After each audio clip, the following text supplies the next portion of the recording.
Procrastinating when you have too much to do is pretty ironic. Here you have so much to do that it's stressing you out, and you get so overwhelmed, you end up not knowing where to start and doing nothing. You may feel like you don't have a choice in how busy you are. After all, work demands that you perform. Things at home must be taken care of. There are expectations of you. But the fact of the matter is that you actually do choose it. Your schedule is so full because you schedule it to be so full. Your to-do list is long because you agree to do the tasks on it. You always have something to do because you think you should. Why would you do this to yourself? It's because you have underlying beliefs and thought patterns that keep you on the hamster wheel of too much to do. Thoughts like, I can't let anything slip through the cracks, and I have to say yes to everything to prove my value, and I have to do everything myself or things will fall apart. I'll look like a loser. And where do these thoughts come from? I think there are three main beliefs that underlie thoughts like these. The first is the need to please or appease others.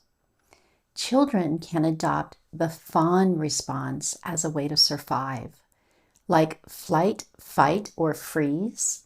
Fawning is an instinctual response that comes from a need to avoid conflict and trauma, especially from a non-nurturing or abusive parental figure.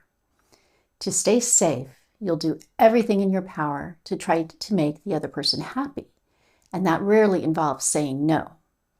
You can see how, if you adopted the survival strategy as a child, you would have a hard time saying no as an adult. The second belief is needing to be in control in order to feel safe. People who have a need to be in control are not comfortable with uncertainty, so they try to manage it by doing almost everything themselves. The third belief is feeling like your worth is based on your accomplishments. This can give rise to being addicted to that sense of satisfaction and fulfillment of getting things done. I can't go too deeply into these beliefs in this program, but in our tapping, I'll put some focus on giving yourself permission to say no.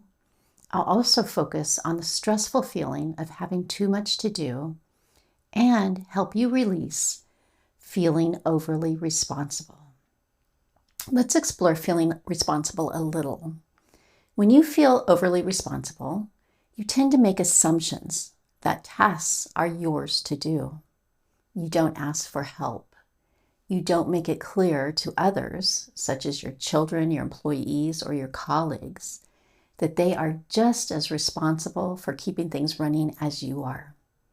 You won't let anything drop. You feel everything must be done, no matter how small or seemingly insignificant.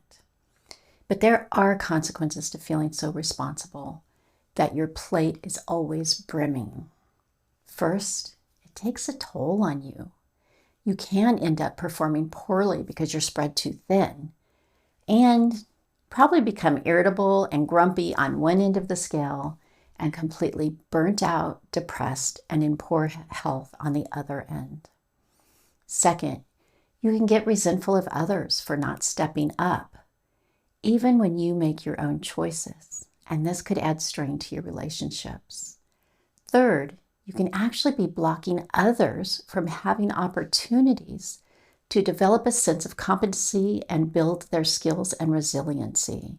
I've seen parents do that, especially for teenagers. So lightening up on your sense of responsibility can help you get a more balanced workload that will actually make it easier to get more done at a higher quality. So let's do some EFT tapping to help you notch down your sense of responsibility.